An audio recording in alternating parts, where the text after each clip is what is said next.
Hey guys, how you doing? Hey, we live in a very fascinating moment in history right now, don't we? Never before have so many people been so passionately convinced that they are absolutely, unquestionably, undeniably right about absolutely everything. Man, you scroll through social media for 5 minutes and you'll see it. Everyone is right about politics. Everyone is right about morality. Everyone is right about truth. Everyone is right about what love means, what justice means, what faith means, and my personal favorite, what Jesus really meant, despite them never having read more than a few inspirational quotes pasted over a sunset. Apparently, truth has become something like a customizable coffee order. Let's see. I will take a truth grande, extra affirmation, no conviction, please. And could you remove anything that challenges my lifestyle? Oof. And the strange thing is this: if everyone is right, then who exactly is wrong? Because historically speaking, humanity has been wrong about a great many things. We were wrong when we thought power proved righteousness. We were wrong when we believed cruelty could build lasting kingdoms. Man, we were wrong when we assumed that our desires defined reality. But today, we have arrived at a new philosophy. Everyone is right at the same time, which is fascinating because truth has never worked that way. 2 plus 2 cannot equal 4, 5, and 17, depending on how someone feels that morning. Gravity doesn't, politely stop working because someone finds it oppressive.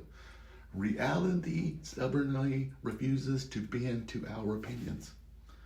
Truth, by definition, excludes what is false. And this is where things get uncomfortable because modern culture has quietly shifted the definition of love. See, love used to mean caring enough about someone to tell them the truth, even when the truth was difficult.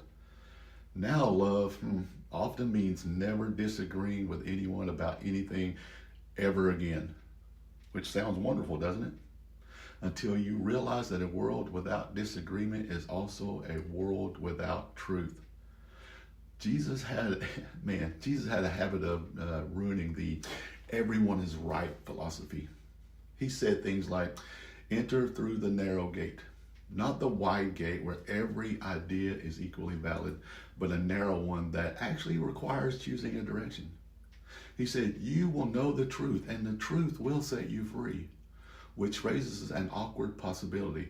If truth sets people free, then falsehood probably does the opposite. And perhaps most controversial of all is Jesus didn't say, I will show you one possible way among many equally valid spiritual paths.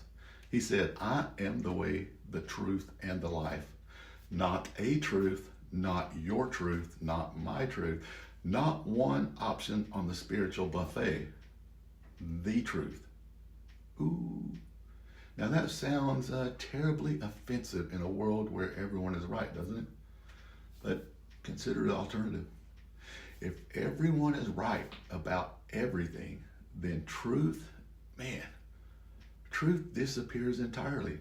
And if truth disappears, then the words like justice, goodness, love, and even faith become meaningless. Because without truth, nothing means anything at all. This is why the gospel is both humbling and liberating. The gospel begins with the uncomfortable admission that we are not always right.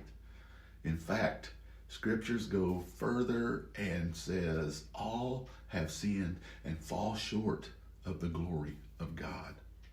That's not exactly the motivational slogan you see on coffee mugs, huh? But it has the benefit of being honest. The problem with humanity isn't that we disagree about truth. The problem is that we often resist it. And oh man, the story doesn't end there. Because the same God who tells the truth about our brokenness also does something astonishing about it. Instead of abandoning humanity to its self-made confusion, He steps into the world in the person of Jesus Christ. Truth didn't just speak, truth took on flesh.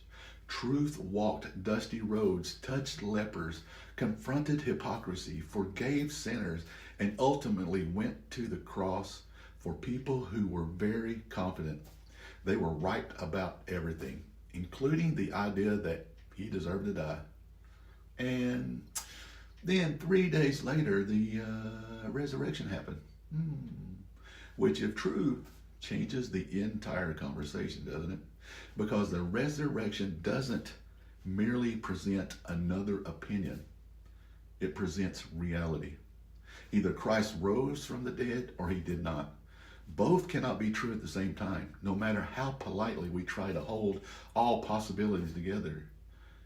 Christianity has always been built on this inconvenient idea. Truth is real, truth is noble, and truth is ultimately found in a person. And the remarkable thing is that this truth does not come to crush us. It comes to save us. The irony of the modern world is that in trying to make everyone right, we may have lost the very thing that sets people free. Because freedom doesn't come from pretending all paths lead to the same place. Freedom comes from finding the one that actually leads home. So perhaps the real question isn't who is right? The deeper question is this: are you willing to be wrong long enough to discover the truth? Because the good news of the gospel is not that humanity finally figured everything out. The good news is that when we were lost in our own certainty, God came looking for us anyway. As always, guys, love you. Be blessed to be a blessing.